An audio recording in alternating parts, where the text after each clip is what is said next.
ვინ არიან ის ინვესტორები, რომლებიც თვლიან, რომ დღეს საქართველოში ფულის დაბანდების დროა? საინვესტიციო პორტფელი, კაპიტალის მოძრაობის დინამიკა და ქართული ბაზრის პერსპექტივები. როგორ აისახება ქვეყნის ეკონომიკური პოლიტიკა ჩვენს რეალურ ცხოვრებაზე? გადაცემა ინვესტორის საქმიანი ადამიანებისთვის, საინტერესო სტუმრებით და სიახლეებით. ყოველ პარასკევს, ზუსტად 22 საათსა და 30 წუთზე. ჩვენ ხვდებით ერთმანეთს.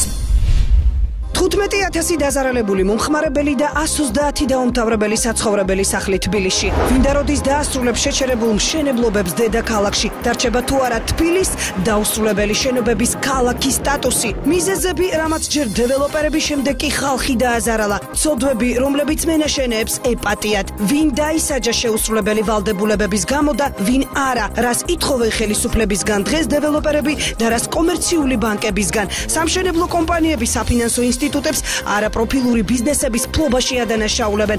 გახდნენ თუ არა ბანკები სამშენებლო კომპანიების პირდაპირი კონკურენტები, რას ამბობენ მენაშენეები. მე იმედი მაქვს, ახლა მოუში იწლება და ბანკებს ეს ჩამოეთმოთ უფლება, რომ არაპროფილურ ბიზნესში გადმოვიდნენ. რა როლი დაეკისრებათ კომერციულ ბანკებს სამშენებლო სექტორის გააქტიურებისთვის? რას პასუხობენ ქართული საფინანსო სექტორის წარმომადგენლები მენაშენეების ბრალდებებს? რა კონტრარგუმენტები გააჩნიათ ბანკებს დეველოპერების წინააღმდეგ? ჩამოერთმევათ თუ არა საფინანსო ინსტიტუტებს მართლაც არაპროფილური ბიზნესების მართვის უფლება? როგორია საერთაშორისო გამოცდილება? ვალდებულებებს ვერ ისტუმრებენ და დღეს ეს უნდათ რომ საბანკო სექტორის გადმოაბრალოთ.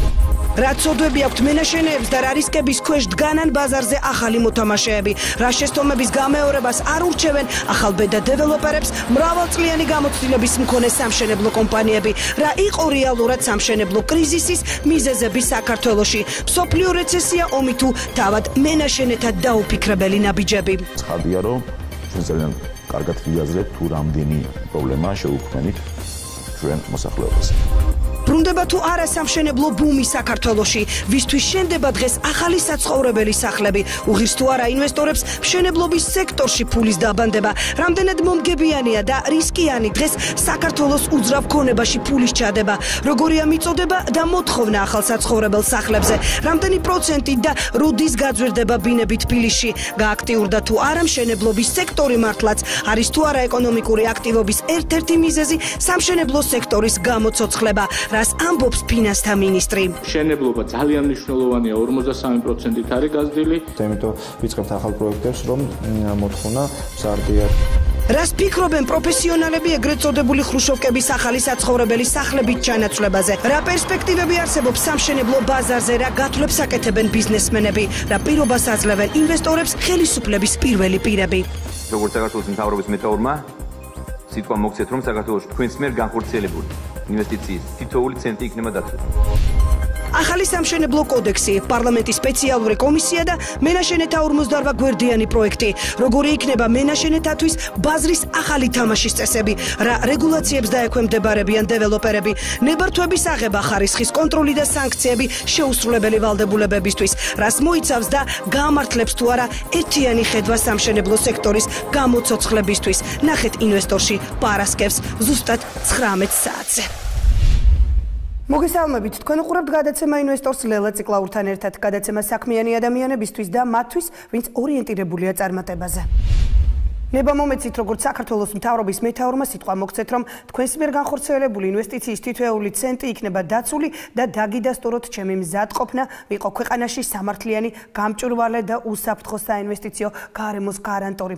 ეს არის პრემიერ-მინისტრის ირაკლი ღარიბაშვილის სიტყვები და პირობა, რომელიც მან ინვესტორებს საქართველოს ისრაელის ბიზნეს ფორუმზე მისცა. მისივე თქმით, საქართველოს მთავრობა ძალღონეს არიშურებს, რომ ქვეყანა ბიზნესის წარმოების თვალსაზრისით მსოფლიოში სამაგალითოდ იქცეს. პრემიერ-მინისტრი რამდენიმე მაგალითიც მოყავს.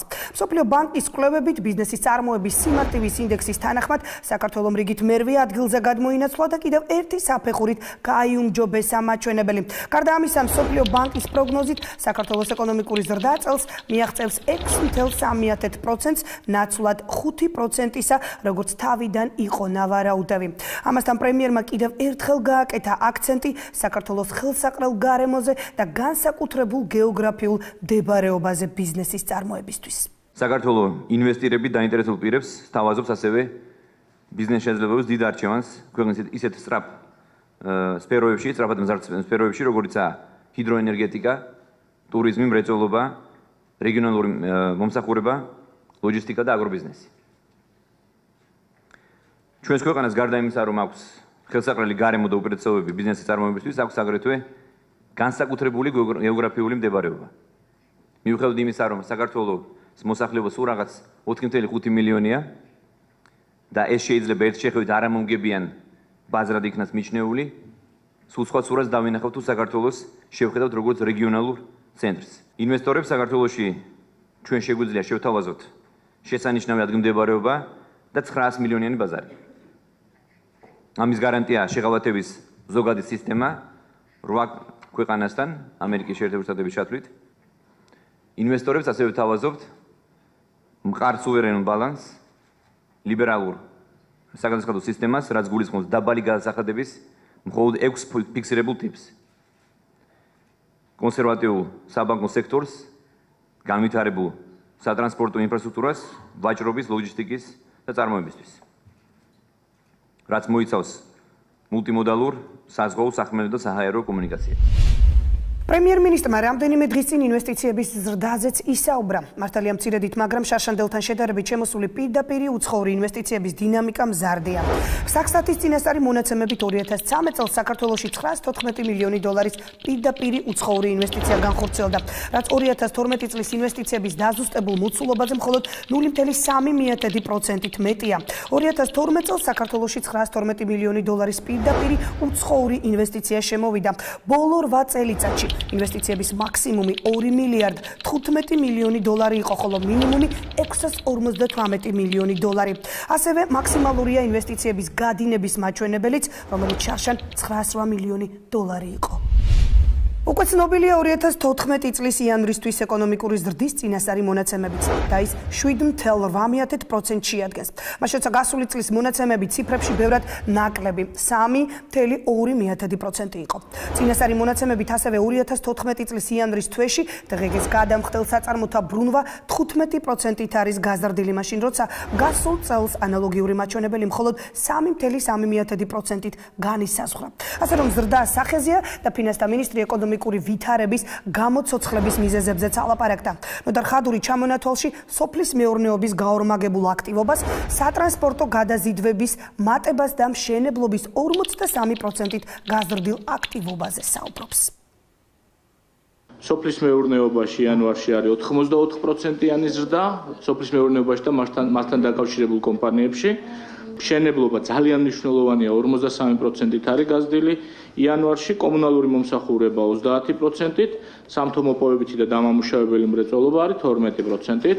მე კიდევ ერთხელ შეგახსენებთ, რომ მიმდინარე წლის საბიუჯეტო პარამეტრებს საფუძვლად უდევს ეკონომიკური ზრდის 5%-იანი მაჩვენებელი, თუმცა იანვარი და ბოლო პერიოდი გასული წლის და გვიჩვენებს, რომ ეს საკმაოდ კონსერვატიული მოლოდინია და ამას ადასტურებს ჩვენი საერთაშორისო კოლეგების, მეგობრების და დონორების განცხადებები.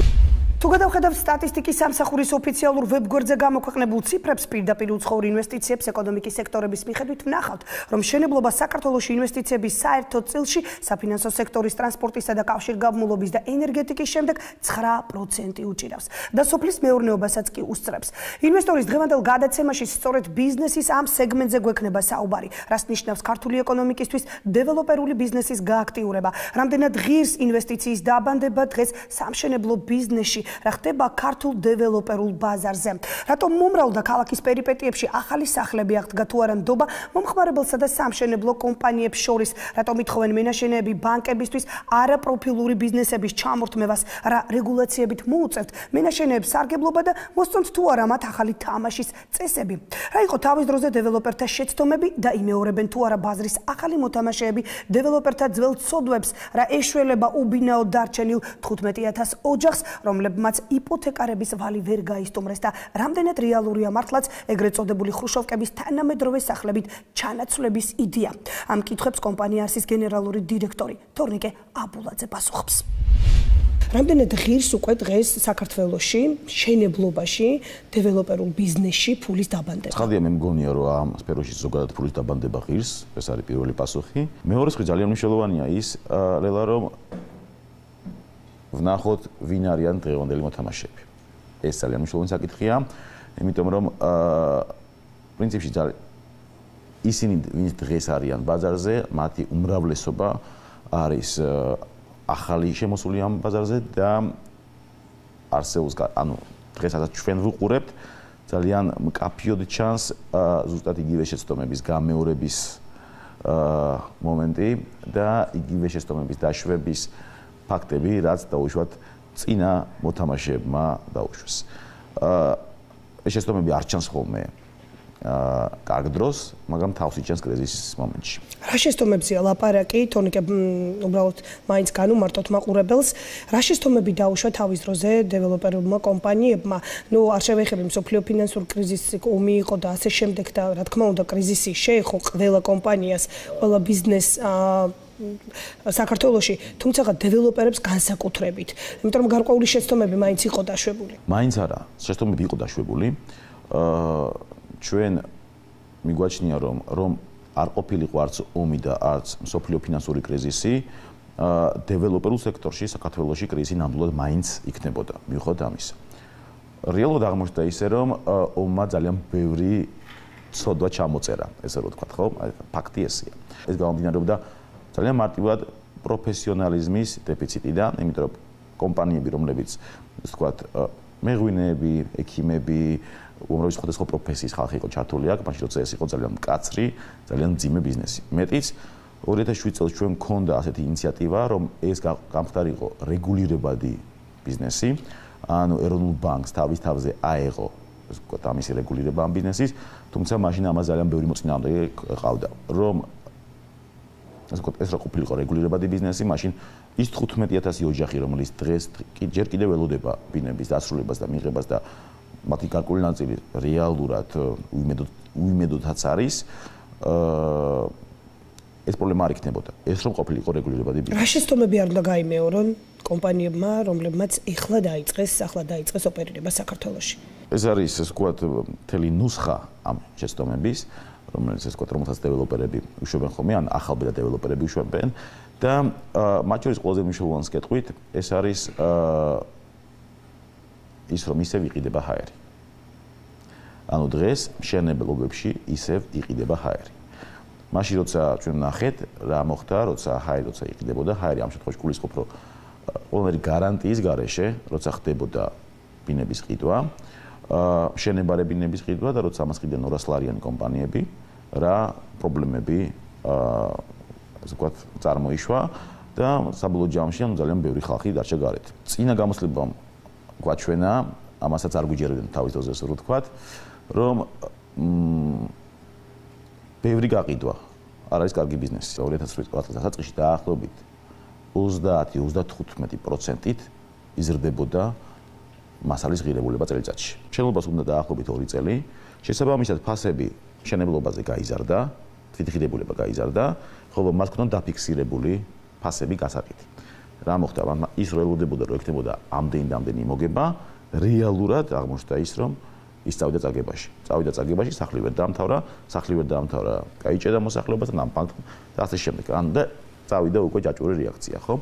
ეს არის ერთი ძალიან მნიშვნელოვანი პრობლემა. შესაბამისად, როგორ არის თვითონ არავითარ შემთხვევაში არ უნდა გაიყიდოს იმაზე მეტი, ვიდრე შენდება იმ თვეში. იმიტომ რომ ზუსტად ამაზეა საუბარი, მართვის მოწმობა არ უნდა გასცი იმაზე, ვინც არის ის ტარება. ჩვენ რეალურად გქონდა ეს შემთხვევა, იმიტომ რომ ყველას ეგონა რომ ეს არის ძალიან კარგი ბიზნესი. ეს მართლა კარგი ბიზნესია, მაგაზე არაა საუბარი, მაგრამ სახელდებოდა ასტრონომიული ციფრები, რომ თუ რა მოგებებია ამ ბიზნესში, ამის გამო ნებისმიერ ადამიანი, ვინც გარკვეულ თანხას, ვთქვათ, შეულობდა, დებდა ამ ბიზნესში, გადმოდიოდა დეველოპერ ბიზნესში, მაშინ როცა ეს იყო ერთ-ერთი ყველაზე რთული სამართალი. დღეს როგორი რეგულაციებია? მენეჯერებს მოსწონთ თუ არა? ეს ნებართვების გაცემასთან დაკავშირებით ჰქონდათ საუბარი, რა ხდება დღეს ამ ბაზარზე? როგორი რეგულაციებია? რას ფიქრობთ თქვენ, რას თავაზობთ ხელისუფლებას? რა უნდა შეიცვალოს ამ ბიზნესის მართვის პროცესში, თუნდაც ხელისუფლების მხრიდან? ის რომ ბიუროკრატია არ არსებობს და ძალიან მარტივად შეიძლება ნებართვების მოპოვება, ეს არის ძალიან კომფორტული. ძალიან მნიშვნელოვანია ხაზის გასმა, თუ რას ნიშნავს მარტივად მოპოვება. მარტივად მოპოვება ნიშნავს იმას, რომ უპრობლემოდ, თუნდაც დაჩქარების წესით თქვენ შეგიძლიათ მოიპოვოთ მშენებლობის ნებართვა ერთ დღეში და მგონია რომ ეს არის ძალიან კარგი. ვინც აკრიტიკებს ამ პოზიციას, ისინი მართლები არიან. იმათაც ვეთანხმები იმაში, რომ არ შეიძლება მშენებლობის ნებართვა ასე ვთქვათ, უპრობლემოდ გაიცემოდეს. ეხლა აქ სად არის პრობლემა? ანუ საკითხი რაშია? ერთის მხრივ, როცა მე ვიძახი, რომ ნებართვების მოპოვება არის მარტივი, მე გულისხმობ ბიუროკრატიულ რუტინას, სახელმწიფოსთან შეხებას. და ცხადია, რომ ეს უნდა იყოს მინიმალური. მეორეს მხრივ, მშენებლები იძახიან, რომ როგორ შეიძლება რომ ზედამხედველობის სამსახური არ ამოწმებდეს დავუშვათ კონსტრუქციებს, არ ამოწმებდეს მშენებლობის ხარისხს და ასე შემდეგ. ამ პოზიციაში მე ვეთანხმები აბსოლუტურად, რომ ვიღაცა უნდა ამოწმებდეს. ოღონდ არა ზედამხედველობის სამსახური, იმიტომ ზედამხედველობის სამსახური არის ძალიან კაფიოდ სახელმწიფო სტრუქტურა. როგორც კი ზედამხედველობის სამსახური ამოწმებს ნებისმიერ ესე ვთქვათ, როგორც სახელმწიფო სტრუქტურა ერთვება ამაში, ეს ეგრევე უმატებს რუტინას და ეგრევე ჩდება გარკვეული კორუფციის კერები. შემოსატანია ლიცენზირებული, სერტიფიცირებული ექსპერტების და სპეციალური შემოწმებლების ინსტიტუტი. რა თქმა უნდა, მშენებლობის ხარისხი უნდა შემოწმდეს. რა თქმა უნდა, ამას ვიღაცა უნდა ამოწმებდეს, მაგრამ არა სახელმწიფო. ის დამოუკიდებლობა და მისი პასუხისმგებლობა, მე ვიტყოდი პირადი პასუხისმგებლობა, მათ შორის სისხლის პასუხისმგებლობაც დგას იმ შემთხვევაში, თუ ის რაღაცას არასწორად მე დამიწერს. მაგრამ მე უნდა მქონდეს იმის საშუალება, რომ დავიქირავო ექსპერტი, რომელიც შეამოწმებს ჩვენ მშენებლობას და შეხედეთ უკვე იმისი დასკვნა წარმოადგინოს ზედამხედველობაში. ანუ ზუსტი დეფინიციაა საჭირო. გამკაცრება აუცილებელია, გართულება რა შემთხვევაში. კი ბატონო, კოდექსი, რომელზეც მუშაობთ ყველა ერთად. როგორ ფიქრობთ, ანუ რაიმე შენიშვნები ხომ არ გაქვთ, სანამ ეს საბოლოო ფორმირება მოხდება კოდექსის. რა ხდება ამ კოდექსთან დაკავშირებით? რა იცვლება? კოდექსად შეეხება შენიშვნები ცხადია რომ გვაქვს. განხილვის პროცესი არის ზუსტად იმიტომ, რომ ეს შენიშვნები, ასე ვთქვათ, გაიზიარონ ან არ გაიზიარონ, ამ პოლემიკაში შევიდეთ. ბოლო, ასე ვთქვათ, ბოლო პოზიცია რაც იყო, ანუ მოხდა ამისი წარდგენა, მერე მოხდა ამის სამდღიანი განხილვა, მოხლობრივად, დაფიქსირდა გარკვეული შენიშვნები, იქ იყო ცოტა გართულებისკენ წასული, მაგრამ როგორც კი ნებართვებსაც რაც ეხება, ეს არის თქვენი შენიშვნა ძირითადად. ზედამხედველობას. მაგრამ როგორც კი ავხსენით, რომ და ანუ დეფინიცია რთულსა და მკაცრს შორის, ასე ვთქვათ, მიიღეს ის რომ უნდა იყოს მკაცრი, მაგრამ არ რთული. გასაგებია. მოდით ბაზრის პერსპექტივებზე ვილაპარაკოთ. თქვენ თქვით, რომ ღირს ამ ბიზნესში ფულის დაბანდება. მე დაწუნებული ვარ, რომ ეს ბაზარი არის ძალიან მზარდი. უახლოესი 2-3 წლის განმავლობაში იქნება სულ, ასე ვთქვათ, აღმასვლა. ცხადია, იმ ნიშნულს ვერ მივახცევთ, რომელიც იყო 2007-ში ან 2008-ში, თუმცა შეიძლება საჭირო არც არის. მაგრამ ლელა მთავარი რა არის, იცით, რომ დღეს ის სახლები, რომელიც შენდება, ბევრად უფრო ნაკლებია, ვიდრე მოთხოვნა შეიძლება ჩდებოდეს. იცით როგორ რაღაცა, რომ ყველაზე მარტივი მაჩვენებელი არის ის, რომ ახლა მე ამას ძალიან ხშირად ვაკრიტიკებ, მაგრამ ჩვენ გვაქვს შემთხვევები, როცა ბანკები, რომელთაც სრული ინფორმაცია აქვთ, ხო, და ანუ ამას ხედავენ რეალობა რა არის, ისინი გადმოვიდნენ დეველოპერულ სექტორში. აი ეს ჩემი შემდეგი კითხვა, თუმცა მანამდე, როდესაც ბაზარზე მოწოდება არის ნაკლები და მოთხოვნა დიდი, ფაქტია, რომ იზრდება ფასები. თქვენ როგორ ფიქრობთ? ექსპერტები ამბობენ, რომ დაახლოებით 10% შეიძლება გაიზარდოს 1 კვადრატული მეტრი ფართის ფასი ნებისმიერ უბანში, ასე ვთქვათ. რამდენი პროცენტით არის შესაძლებელი, რომ გაიზარდოს უახლოეს მომავალში ფასები? ხოთა შორის აი გეტყვით მაგალითს, დაახლოებით 2 დღის წინ ლონდონის მერს ქონდა გამოსვლა კანში. იქ არის ეხლა მიმდინარეობს უძრავი ქონების და უძრავ ქონებაში ინვესტიციების საერთაშორისო, ასე ვთქვათ, ფესტივალი. ქვია მიპიმი და ლონდონის მერი გამოვიდა და მათ აქვთ პრობლემა. პრობლემა არის ის, რომ ძალიან იზრდება ლონდონში ბინის ფასები. ბინის ფასები იზრდება იმის გამო, რომ ყველას უნდა ლონდონში ბინის ყიდვა. შესაბამისად, მათ დღეს დაძრეს პროგრამა, რომელთაც 5 წლის განმავლობაში ლონდონში უნდა აშენდეს დამატებით 400.000 ცალი ბინა. ხვდებით? ანუ, იმიტომ რომ ფასები არ გაიზარდოს. პრობლემა აქვს, რომ ფასები იზრდება ბინებზე. მგონია, რომ დღესაც ჩვენ იგივე პრობლემა გვაქვს, ცხადია, რომ უფრო მცირე მასშტაბით, მაგრამ გამომდინარე იქიდან, რომ მიგრაცია თბილისისკენ კვლავ ძალიან დიდია, გამომდინარე იქიდან, რომ მოთხოვნა ამდენი ხანი ასე ვთქვათ რა გაგუდული იყო. შესაბამისად ნიშნავს იმას, რომ მოთხოვნა იქნება ძალიან დიდი. მიწოდება იქნება ნაკლები, ეს გამოიწვევს ფასების ზრდას. რამდენით ვერ გეტყვით. ესე ვერი. ანუ როცა ამბობ რომ 10% გაიზრდება, ეგ არის პრინციპში ვარაუდი. მაგრამ არა არგუმენტირებული. გასაგებია, უძრავ ქონებაში ინვესტიციები, რაც შეეხება, პირდაპირ მიბმული იყო ბანკებთან. პირდაპირ თითქმის ყველა დეველოპერული კომპანია იყო დამოკიდებული ბანკებზე. პირდაპირ ინვესტიციები ამ უძრავ ქონებაში თითქმის არ ხორციელდებოდა ძალიან დაბალი პროცენტით. რა ხდება დღეს? თქვენ ახსენეთ არაპროფილური ბიზნესების ფლობა ბანკების მხრიდან. რამდენად გახდნენ ბანკები თქვენი კონკურენტები, ვინაიდან ეს ბაზარი საკმაოდ მიმზიდველია მათთვის? ბანკები სალსახად გახდნენ ჩვენი კონკურენტები. ბანკები გადმოვიდნენ არასწორად, ასე ვთქვათ რა, ჩვენ ბიზნესში და არა მხოლოდ ჩვენ ბიზნესში და მგონია რომ ეს არის აბსოლუტურად არასწორი. ასეთი რამ არ ხდება არც ერთ განვითარებულ ქვეყანაში, იქ არის ძალიან ცალსახად გაყოფილი, ასე ვთქვათ რა, საინვესტიციო ბანკები და ჩვეულებრივი ბანკები და უნივერსალური ბანკირობა, ასე ვთქვათ, არის აკრძალული. და წარმოგიდგენთ ეგეთი რამ. თქვენ მიდიხართ ბანკთან, მტკიცებთ როგორ შეიძლება კრედიტი. უცნობთ თქვენ ყველა ეს ვთქვათ ბიზნეს დეტალს. არ ყოფთ მასა ბიზნესში. მე ორი წლის განმავლობაში ის გაგუდება. თუ აღმოჩნდა რომ თქვენი ბიზნესი კარგია და თუ ამას კანონი არ გძალობს. მითხარით, რატომ უნდა თქვას ბანკმა, რომელსაც თქვენზე მეტი ფული აქვს, რომელსაც თქვენი გავლით დეტალური ინფორმაცია მიიღო და შეისწავლა ბაზარი. რატომ უნდა თქვას ბანკმა უარი იგივე ბიზნესში გადმოსვლას? თუ მას აქვს იმისი ბერკეტი, რომ თქვენს ესე ვთქვათ, გვერდზე გაღწიოთ. რატომ უნდა თქვას მან ამაზე უარი? გვერდზე გაწევაში რას გულისხმობთ? ხელოვნურ ბარიერებს და უშუალოდ სესხის აღების პროცესში?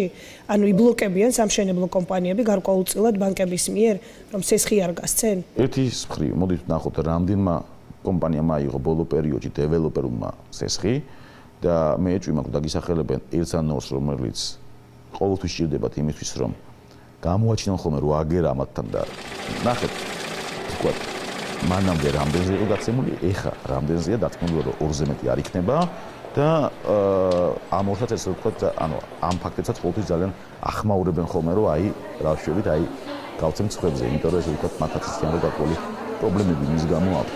ბანკი აქამდე იყო ჩვენი პარტნიორი. ეხლა დღეს ის არის კონკურენტი. შეიძლება რომ დავუშვათ ჯანდაცვის მინისტრს ქონდეს თავის ავადმყოფი. არ შეიძლება. შეიძლება თუ არა რომ ენერგეტიკის მინისტრს ქონდეს თავისი ჰესი. არ შეიძლება. იმიტომ როგორც კი მათ ეს უფლება აქვთ, ისინი რაც არ არის აკრძალული, ის ნებადართულია. როგორც კი მათ, ასე ვთქვათ, ამის ნება თუ ეს უფლება აქვთ, ისინი უკვე ცუდად, ასე ვთქვათ, იყენებენ ამ უფლებას. ამერიკაში დავუშვათ უნივერსალური ბანკინგი, აკრძალო 40-იან წლებში დაახლოებით, თუ შეიძლება 30-იან წლებში არ მოხდა ზუსტად. ანუ ყველა ქვეყანამ ეს პროცესი გაიარა, ხო? აკაც იგივე მოხდება. ნუ შეიძლება აღმოჩნდეს, რომ ეს კლიენტებმა რომლებმაც იყიდეს ბინები და იმის იმედით, რომ ჰაერი იყიდეს და იმის იმედით, რომ იქნებოდა ამის უკან ბანკი დგას, საბოლოო ჯამში შეიძლება აღმოჩნდეს, რომ ანუ ბანკი გამეჯნული აღმოჩნდება, ხო ხდებით იმით და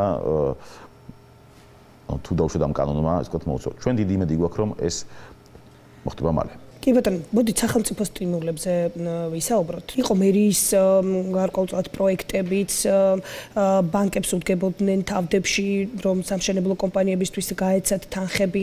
ძალიან ბევრმა კომპანიამ ამოისუნთქა და დაიწყო დასრულება მშენებლობების, რომლებიც გაჩერებული იყო რამდენიმე თვეების განმავლობაში და წლების განმავლობაში. კი ბატონო, როგორი უნდა იყოს სახელმწიფო სტიმული და უნდა იყოს თუ არა სტიმულები ზოგადად დეველოპერულ ბიზნესში? თქვენ როგორ ფიქრობთ და ახლა რა უნდა მოხდეს, რა უნდა გააკეთოს ხელისუფლებამ, რომ ამ ბიზნესს დაეხმაროს? ძალიან სწორედ მოიქცა ძველი თბილისის ახალი სიცოცხლის გაკეთების დროს. მეტი ჩვენ ვიყავით გარკვეულწილად ანუ ერთ-ერთი ინიციატორები ამ პროგრამის, როგორც დეველოპერთა ასოციაცია. შესაბამისად, მგონია რომ ეს ძალიან მნიშვნელოვანი მომენტი იყო, როცა სახელმწიფომ დაეხმარა. და მართლაც ბევრმა კომპანიამ ამითი ამოისუნთქა. პირდაპირ გეტყვით, მოდით ჩვენი ციფრები თქვათ, ანუ ჩვენი კომპანიის წილში თქვათ ეს ციფრები. როცა ჩვენ გავიღვიძეთ 2008 წლის 1 სექტემბერს, მარტივად რომ ავიღოთ ის, ჩვენ გვყავდა 700 კლიენტი, რომელსაც არ ვიცოდით რა უნდა გვეთქვა. ეხლა წარმოგიდგენთ, ძალიან მძიმე პერიოდი გავიარეთ, ვერ ვიტყვი რომ ის ბოლომდე დასრულებულია, მაგრამ უცებ აღმოჩნდა 700 ოჯახი, რომელიც იკითხება თუ რა უნდა გააკეთო და ჩვენ არ ქონდა პასუხი. ერთ-ერთი ობიექტი ქონდა, რომელიც რამოდენიმეჯერ ვცადეთ მისი გაცოცხლება და გავაცოცხლეთ ბოლოს. ან 27 სხვადასხვა სქემა ქონდა. მათ შორის 3-ჯერ ბანკში შესახი დაკეთებული და მე რატომღაც ეს ვთქვა თუ არ გითხეს. და უამრავი ინვესტორი ყოლა. სქემები დავალაგეთ. ანუ თქვენ ვერ წარმოგიდგენთ ხოლმე, ანუ როცა ერთ-ერთი ობიექტის ეს ვთქვა კატანას ცდილობ 20. აი თქვენი კომპანიის მაგალითზე რა მოხდა? ხო და აი რა მოხდა? რატო შეიქმნა პრობლემა? ომი, კი ბატონო, ფინანსური კრიზისი და ასე შემდეგ. ძირითადი პრობლემა მაინც რა იყო? გავითვალისწინეთ, რომ როცა 90% ბაზრის, თუნდაც 80% არასწორად მუშაობს, ის 20% თეთრ კოსტიუმში ვერ რჩება. ხო? ანუ საბოლოო ჯამში ის ერთქვაფში იხარჯება. და რეალურად ისო ჩვენი გამართული ქონდა ეს ვთქვათ ფინანსური მოდელები. ის რომ დალაგებული ქონდა გარკვეული პოზიციები, ამან უკვე აღარ იმოქმედა, იმიტომ რომ ჩვენს ეს ვთქვათ ფონურ იმაში გავედით, რომ დეველოპერებმა შეცდომები დაუშვეს. დეველოპერები ინფიცირებულები არიან, იქ უკვე აღარ არჩევდნენ და აღარ ხდებოდა მისი გარჩევა, ვინ მეტად და ვინ ნაკლებად. ნუ ცხადია, როცა უკვე ომი კოლაფსი მოხდა და ასე შემდეგ, ამან ძალიან იმოქმედა. თუმცა აი როგორ რაღაცას გეტყვით შეხედეთ, საბოლოო ჯამში ახლა მე დავიწყე იმის საუბარი, რომ 700 კლიენტი ყავდა, 700 ოჯახი. დღეს მათი რაოდენობა, ჩვენი პრობლემის რაოდენობა შემცირებულია 132-ზე, ანუ დაახლოებით 570 კლიენტთა ვალდებულება შევასრულეთ და ნუ ეს იყო ძალიან მძიმე. და დაგვჭა 112 ადამიანი ვისაც სახლი არ აგვიშენები და ეს ვალდებულება კვლავ გვაქვს და ჩვენ მუშაობთ იმაზე, რომ ესენი დავასრულოთ და დღეს უკვე გამოჩნდა ამის პერსპექტივები და მიდის წინ და ყველა მიმართულებით მოლაპარაკებები გვაქვს. დღეს არსებობს ორი მოსაზრება, რომ სახელმწიფო აუცილებლად უნდა ეხმარებოდეს ბიზნესს და გარკვეულ სტიმულებს უნდა ქმნიდეს. მეორე მხრივ არსებობს მოსაზრება, რომ როგორ შეიძლება რომ სახელმწიფო ეხმარებოდეს ბიზნესს და ის კი არ უნდა ქმნიდეს სტიმულებს, არამედ ეს უნდა იყოს თავისუფალი ბაზარი, რომელიც უნდა მიუშვა და უფრო სუსტი და ავანტყოფი, ესე ვთქვათ რა, თავისთავად გავაბაზდან მოკვდება, ხოლო უფრო ძლიერი ამოსწონება მის ადგილას. როცა არის კრიზისი, ცხადია, რომ აუცილებლად უნდა მოხდეს სტიმულირების პროგრამების შექმნა. როცა სახელმწიფო ხედავს იმის საშუალებას, რომ სტიმულირებით გაზარდოს დასაქმება. მეორე მხრივ გაზარდოს GDP და გადასახადების შემოსვლა ბიუჯეტში, ცხადია, რომ მან ეს სტიმულები უნდა გააკეთოს. მე მგონია, რომ დღეს ამ სექტორს აქვს იმხელა პოტენციალი, რომ სახელმწიფო უნდა ჩაერიოს. ჩაერიოს ორი მიმართულებით. ერთი ჩვენ ვართ აღმასვლის გზაზე დღეს და უნდა ჩაერიოს რეგულაციებში. რეგულაციებს გულისხმობ, იმიტომ რომ ისევ იგივე შეცდომები არ მოხდეს. არ იქნეს დაშვებული რაც აქამდე დაუშვი და ის 15000 ოჯახი, მათ შორის 112 ჩვენი, რომელიც დღეს გარეთ ელოდება, ვთქვათ, ბინებს, არ დარჩეს, ვთქვათ, გარეთ. სტიმულირება ამ შემთხვევაში არ გულისხმობს ფულის ჩადებას. სტიმულირება ამ შემთხვევაში ნიშნავს, მე ესე ვიტყოდი, ეს არის შესაბამისი პროგრამების დაწერა, ბოლომდე ჩახედვა ამ ბიზნესში.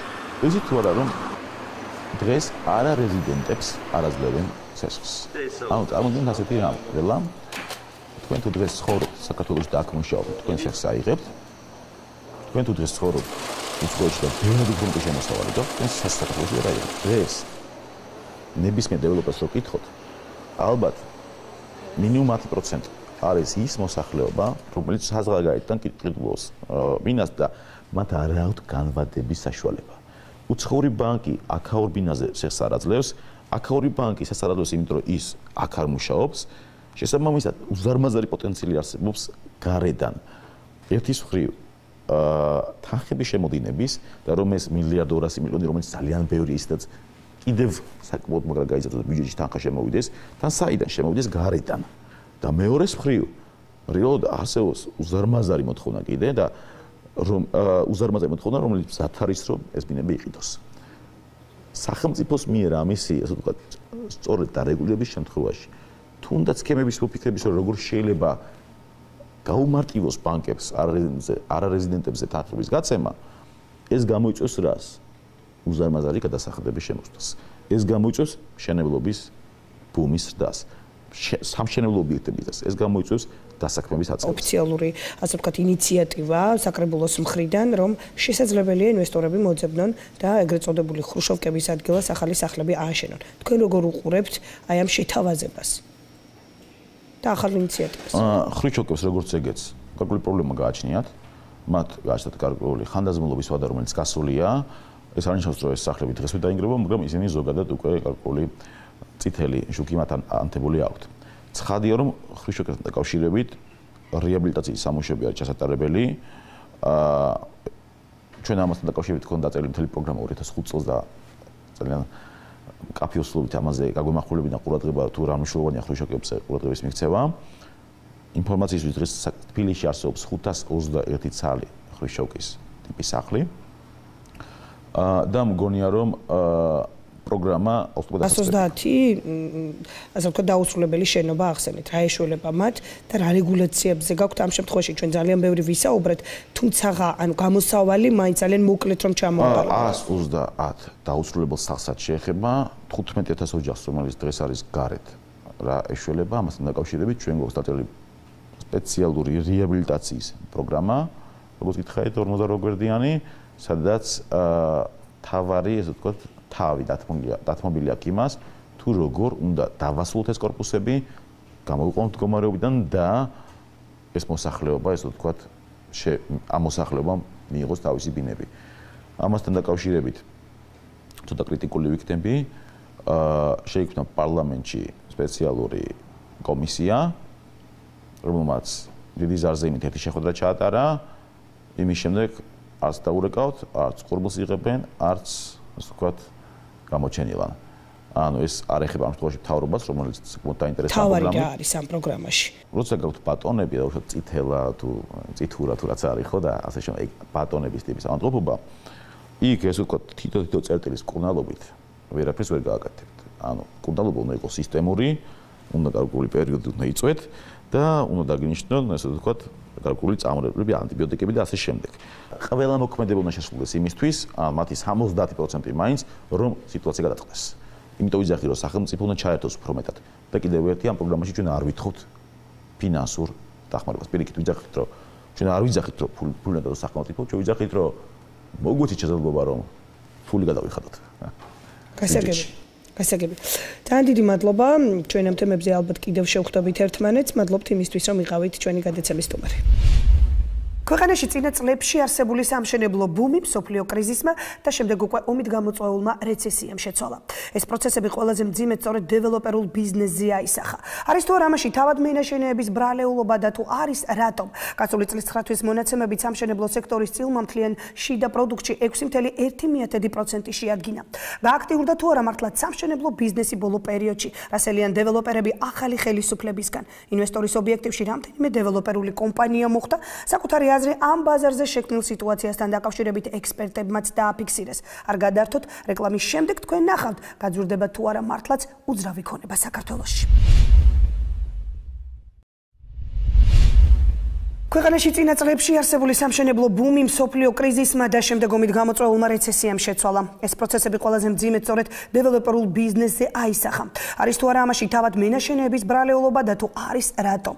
გასული წლის 9 თვის მონაცემებით სამშენებლო სექტორის წილმამთლიან შიდა პროდუქტში 6.1% შეადგინა. გააქტიურდა თუ არა მართლაც სამშენებლო ბიზნესი ბოლო პერიოდში, რასელიან დეველოპერები ახალი ხელისუფლებისგან. ინვესტორის ობიექტივში რამდენიმე დეველოპერული კომპანია მოხვდა. საკუთარი აზრი ამ ბაზარზე შექმნილ სიტუაციასთან დაკავშირებით ექსპერტებმაც დააფიქსირეს. გაძვირდება თუ არა უძრავი ქონება საქართველოში. ნახეთ სალომე ძაძამიას სიუჟეტში. ქვეყანაში არსებული სამშენებლო ბუმი კრიზისმა შეცვალა. ომი და შემდეგ მსოფლიო ეკონომიკური კრიზისი ყველაზე მძიმედ დეველოპერებზე აისახა. ზოგი მათგანი გაკოტრდა, ზოგსაც შეუსრულებელი ვალდებულებების გამო სისხლის სამართლებრივი პასუხისმგებლობა დაეკისრა. სამშენებლო ბუმზე არა, თუმცა ამ სექტორის გამოცოცხლებაზე ექსპერტები უკვე საუბრობენ. მძიმე გამოცდილებამ ტენდენცია შეცვალა და ახლა უკვე ეგრეთ წოდებულ ჰაერს აღარავინ ყიდის. დღეისათვის სამშენებლო სექტორში აქტივობა 43%-ით არის გაზრდილი. გასული წლის 9 თვის მონაცემებით სამშენებლო სექტორის წილმამთლიან შიდა პროდუქტში 6.1% შეადგინა. ამართლებს თუ არა ინვესტიციების ჩადება მშენებლობაში არის თუ არა მოთხოვნა ახალ საცხოვრებელ ბინებზე საქართველოში და გაიზარდა თუ არა მოსახლეობის მწყიდველობითი უნარი. ამ შეკითხვებზე უძრავი ქონების სააგენტოებში დადებითი პასუხი აქვთ. დღეს ახალი ბინების მყიდველები ძირითადად საზღვარგარეთ მცხოვრები ქართველები არიან. ძალიან ბევრი ხალხია, ვინც რუსეთიდან შემოვიდა ყიდულობს ბინებს. ზოგადად რუსეთში ვინც იყო წასული, ესე არა გადახვეწილი, არის თქვა წასულიყო ბიზნეს ტურებში. ანუ ოჯახები ყავთ აქ უმეტესად. ანუ ყიდულობენ ბინებს. ეგეთ ხალხი ძალიან ბევრია. აი ეს შემაუწყებელია, მაგრამ ძალიან ბევრი ინვესტორი ჩნდება ბოლო ხანში ნაკოთები უკვე აღარ არის და ალბათ ფასები გაორმაგდება. ზოგადად ბაზარზე ფასები ძვირდება, მაჩვენებელია ის სტაბილურობის ეკონომიური. ფასები აფთება თუ გაჭირება, ომია, უბედურება, თუ პატარა პლუსია, თქვა ლონდონში ძვირია ფასები. ეგრევე ძვირდება. ექსპერტები ხარისხიანი საცხოვრებელი ბინების ნაკლებობაზე საუბრობენ. კახაბერ ჯაყელი მშენებლებს ურჩევს სწორად დაგეგმონ საკუთარი საქმიანობა, რათა კვლავ პრობლემების წინაშე არ აღმოჩნდნენ. დიდი პრობლემა ის, რომ ხარისხიანი ბინების რაოდენობა არ არის მაღალი. ესე იგი, სამშენებლო კომპანიების დიდი ნაწილი სწრაფად აშენებს და რას აშენებს, ესეც არ არის ცნობილი. და გარეგნულადაც, ესთეტიურად, კულტურულად და სილამაზის თვალსაზრისით ეს ბინები არ აკმაყოფილებს მომხმარებლის თუნდაც მინიმალურ მოთხოვნებს. აქედან გამომდინარე, ეს ყველაფერი მიკროეკონომიკის საკითხებია და ასევე შეიძლება ითქვას მარკეტინგის საკითხებია. თუ მშენებლები და დეველოპერები გაითვალისწინებენ მარკეტინგულ თავარ მოთხოვნებს, მაშინ ისინი უკვე დაგეგმავენ თავიანთ მომავალს და შემოაბრუნებენ იმ ქართველ ინვესტორს, რომელიც ბინაში ფულსდებს. არქი ჯგუფი სამშენებლო სექტორში 2006 წლიდან საქმიანობს. კომპანიას რამდენიმე საცხოვრებელი კორპუსის გარდა 2 სასტუმრო და სავაჭრო ცენტრი აქვს აშენებული. 2016 წელს არქი თაუერის მშენებლობა დასრულდება, რომელიც კომპანიის სავიზიტო ბარათი უნდა გახდეს. გასული წლების კრიზისის მიუხედავად კომპანიას არც ერთი ვალდებულება შეუსრულებელი არ დაუტოვებია. ჩვენ დავასრულეთ სხვის მშენებლობებიდან ის გაყიდულია, ამავდროულად ჩვენ ვახორციელებს ჩვენ მშენებლობებს. მოგეხსენებათ საპარლამენტო არჩევნების წინ საკმაოდ დაძაბული იყო ვითარი, რომ აქ პერიოდში ოდნავ ჩვენს სიტუაციის კარგად დასრულებას ველოდებოდით. ამას შემდეგ რაც ყველაფერი მშვიდობიანად ჩაიარა და ბიზნესის მდგომარეობაც გამოსწორდა, ჩვენ პრაქტიკულად 2013 წლის დასაწყისიდან დღემდე 6 ახალი პროექტი დავიწყეთ. ვაშენებთ გაუფართოვებთ მშენებლობები გარეუბანში, დიდი ღომში, ვაშენებთ მასშტაბურ პროექტს ჭავჭავაძეზე, არქი თაუერს, რომელიც 23 სართულიანი ჯამში დაახლოებით 35000 კვადრატული მეტრია. ასევე ფალიაშვილზე, ბაგებში, წინამძღვრშვილზე და კიდე რამოდენიმე პროექტზე მუშაობთ, რომელიც უახლოეს პერიოდში უნდა დავიწყოთ. ზარდია მოთხოვნა და შესაბამისად ჩვენს იმიტომ ვაკეთებთ ახალ პროექტებს, იმიტომ ვიწყებთ ახალ პროექტებს, რომ მოთხოვნა ზარდია და ისეთი არ არის, რა თქმა უნდა, რაც კრიზისამდე იყო და მომამდე იყო ფაქტურად ბუმი და ხალხი ჰაერს ყიდულობდა, ეხლა გაცილებით ჯანსაღი მდგომარეობა, კლიენტები მხოლოდ იმ შემთხვევაში ყიდულობენ თუ არ წმუნებ, რომ რეალურად დასრულებელი ხარ და ასრულებ მშენებლობას და იმ ეტაპზეა, რომ დასრულებადია. სამშენებლო კომპანიების მაღალ პასუხისმგებლობაზე საუბრობს ექსპერტი ეკონომიკის საკითხებში გიორგი აბაშიშვილი. მისი შეფასებით რისკები და განვითარების პერსპექტივა დღეს დეველოპერებს გააზრებული აქვთ. უფრო მეტია ეხლა დღეს ის კომპანიები, რომლებიც გაცილებით უფრო მაღალი პასუხისმგებლობით ეკიდებიან მათ მიერ დაწყებულ ახალ მშენებლობებს, ვიდრე თუნდაც ეს იყო რამოდენიმე წლის წინ. სერიოზული პრობლემა, რომელიც სამშენებლო სექტორს შეექმნა, ცალკეულ შემთხვევაში ეს იყო არარეალისტური მოლოდინები, გამომდინარე იქიდან, რომ ბაზარზე დაფიქსირდა ეგრეთ წოდებული ბუმი, რაც მოთხოვნის ძალიან მაღალი მაჩვენებლებით გამოიხატებოდა, კომპანიები ცდილობდნენ მიწოდების ბალანსირებას, თუმცა ისინი ცდილობდნენ მიწოდება განეხორციელებინათ ისე, რომ რეალურად ამის ფინანსური რესურსები არ გააჩნდათ. მენაშენეთა ასოციაციამ უკვე 1 წელია დეველოპერული სექტორის პრობლემების მოგვარების პროგრამა მოამზადა. პროგრამას თავის დროზე მთავრობაში და პარლამენტშიც გაეცნენ. დღეს ირაკლი როსტომაშვილი ამბობს, რომ სექტორის განვითარება პირდაპირ მიბმულია ქვეყანაში მიმდინარე პოლიტიკურ პროცესებზე. როსტომაშვილს შეკითხვები ხელისუფლებასთანაც აქვს. ძალიან აქტუალური თემა არის ხრუშოვკების საკითხი, რომელიც გაჟღერდა და 600 მილიონის ინვესტიცია, რომელიც ალბათ ვინმე ამიხსნას, ან აგვიხსნა საზოგადოებას, რა ხდება. 600 მილიონს რო დებს არაბი ინვესტორი, სანაცვლოდ რას იღებს? ან სახელმწიფო რას შეპირდა? ან რატო აძლევს სახელმწიფო, ან აძლევს თუ არა სახელმწიფო გარანტიას ინვესტორს? ანუ ეს ხო ყველაფერი მეტყველებს იმაზე, რომ რაღაცნაირად აი გაურკვეველი თამაშის წესებია. იგივე შეკითხვები არის ჩემთვის, რომელსაც პასუხი ჯერ არ გაეცა. ეს არის თქვათ ჩინური დასახლება, ჩინელები აშენებენ თბილისის ზღვაზე, იცით თქვენ.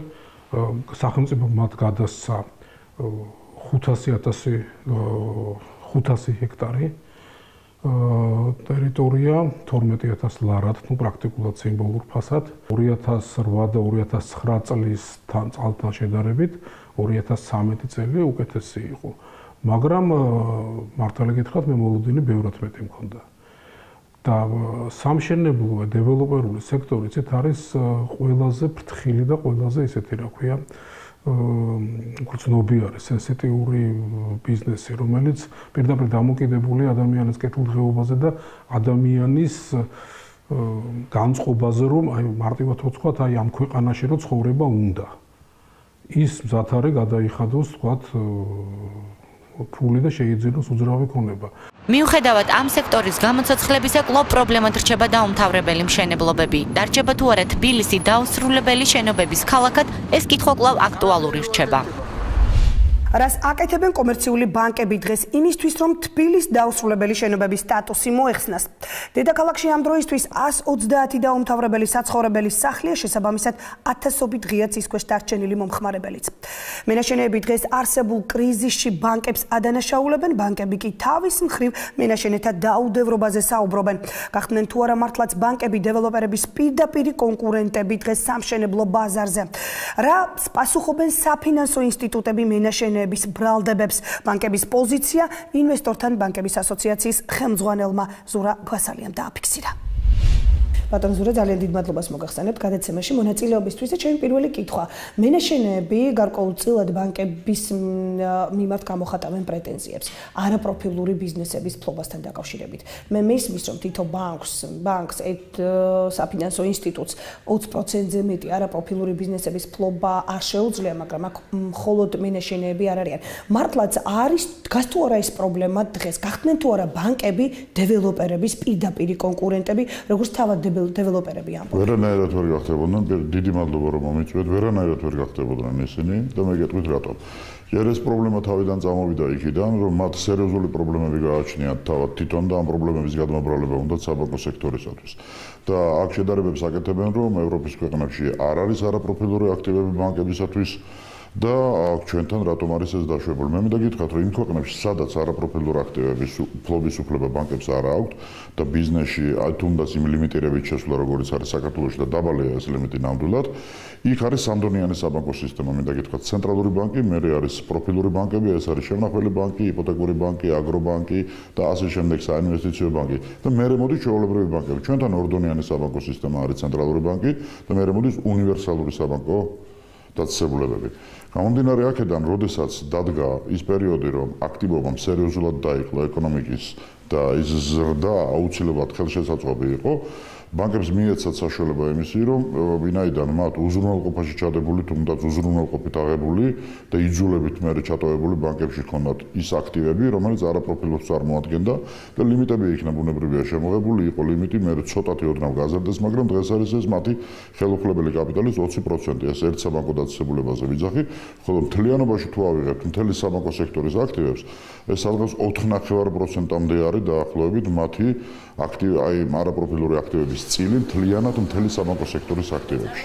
ეხლა ის რომ ბანკები დაუშვათ აფერხებენ სასხების გაცემას, ეს ძირითადად ესე იგი აქცენტები აქვს გადატანილი 2-3 ბანკზე, 3-ის არ არის მეგონა 2 ბანკზე აქვს გადატანილი, მაგრამ გარდა ამისა არსებობს სულ საქართველოში 21 ბანკია. ეხლა ამას კიდევ ამართლებენ იმით, რომ დანარჩენი ბანკები მშენებლობაზე არ იძლევიან მოსასხებს. არ არის ეს სწორი ნამდვილად.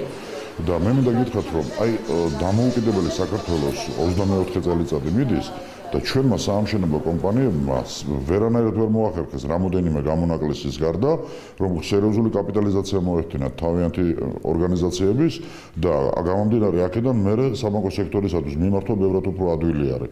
აქ ხდება, როდესაც მიმართავ საბანკო სექტორზე ეუბნები, რომ აი ამ პროექტის განსახორციელებად 40% მე მაქვს, ან 60% მაქვს, ან 50, მაგრამ რაღაც მაქვს იმისათვის და დანარჩენი შენ და მიმატე, მაშინ ძალიან ადვილი არის. აი ამ პროექტზე ლაპარაკი, მაგრამ როდესაც შენ მიდიხარ და არაფერი არ გაგაჩნია და გინდა რომ მარტო მიწა ის და ზოგ შემთხვევაში ის მიწა შენი არ არის, იქ ვიღაცები ცხოვრობდნენ და იმათ დაპირდი რომ დავანგრევ და მე რა თქვენ ბინებს მოგცემ დრო ავაშენებ და მიდიხარ და ბანკს ესეთი თემით ელაპარაკები, ბუნებრივი არის იმისას ვერ მიიღებ. ეს იმ ბანკისათვის პროფილური აქტივია, არაპროფილური აქტივია, მას აქ დაუშვათ ეს თუ არა აქ და დღეს საერთოდ ნოლზე თუ დაიყვანენ, რატომღაც გონიათ და ეს მათ ძალიან კარგად იციან რომ ესე არ არის, ისინი ამ სესქს მაინც ვერ მიიღებენ.